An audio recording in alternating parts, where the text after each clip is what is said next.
सध्या आपण पाहतोय कोणतेही सोशल मीडिया प्लॅटफॉर्म ओपन करा, इंस्टाग्राम असो, न्यूज चॅनल्स असो, काही टीव्ही ओपन करा, मोबाईल ओपन करा, तुम्हाला एकच गोष्ट सगळ्यात जास्त बघायला मिळते सध्या, ती आहे वैष्णवीची.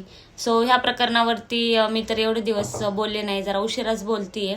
पण एक मुलगी म्हणून मला वाटलं की बोललं पाहिजे. आपल्यातल्याच अशा काही मुली ज्यांनी बोलायला शिकलं पाहिजे, कारण की ती वैष्णवी शांत बसली म्हणून आज तिच्या बाबतीत असं झालं.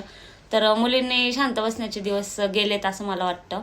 तर वैष्णवी प्रकरणामध्ये हेच बोलायचंय की तिने लव्ह मॅरेज केलं. तिचा हट्ट होता तिला लव्ह मॅरेज करायचंय. तिचे घरचे सांगत होते तिला नाही द्यायचंय म्हणून, पण तरी तिने नाही ऐकलं त्यांचं. तिला करायचंच होतं.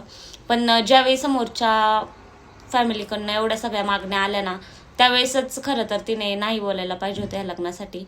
कारण की जर त्या मुलाचं खरंच प्रेम होतं ना, तर त्याला फक्त ती पाहिजे होती, पण तसं नव्हतं काय, त्याला प्रॉपर्टी पाहिजे होती. तर ही गोष्ट तिच्या त्यावेळी कदाचित डोक्यात नसेल आली.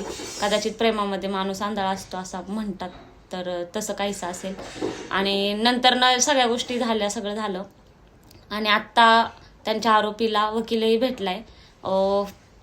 शोकांतिका ह्याच गोष्टीची वाटते की पूर्ण महाराष्ट्र त्या पोरीच्या साईडने उभा आहे खंबीरपणे.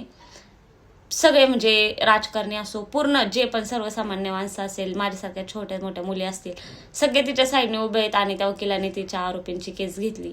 म्हणजे कुठल्या बेसवरती घेतली असेल, पण ठीक आहे, असो, ते त्यांचं काम करतायत, करू देत त्यांना त्यांचं काम. न्यायदेवता त्यांचं काम करेल.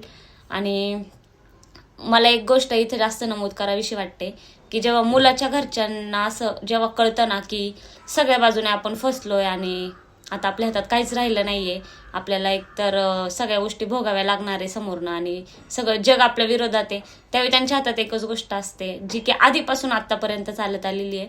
ह्या फॅमिलीनं पण तेच वापरलंय, जे की तिच्या चारित्र्यावरती संशय घेणं. कुठेही बघा तुम्ही, काही झालं ना, ती मुलगी शेवटपर्यंत चांगली असते त्यांच्यासाठी, पण जेव्हा त्या फॅमिलीवरती काहीतरी येतं ना, त्यावेळी एकच त्यांच्याकडं मुद्दा असतो, म्हणजे सॉफ्ट टॉपिक म्हणू शकतो आपण त्याला, तो असतो की त्या पोरीच्या चारित्र्यावरती संशय घेतलं जातं. तर तिच्या फॅमिलीनं कुठल्याही प्रकारे खचून न जाता आपल्यासारख्या म्हणजे स्ट्रॉंग पब्लिकने, महाराष्ट्राच्या पब्लिकने तिला सपोर्ट करूयात. आणि न्यायदेवता तर सगळ्या गोष्टींची शहानिशा करून चांगल्यापैकी पॉझिटिव्ह असा निकाल देईलच, तिला न्याय मिळेलच अशी आपण अपेक्षा करू.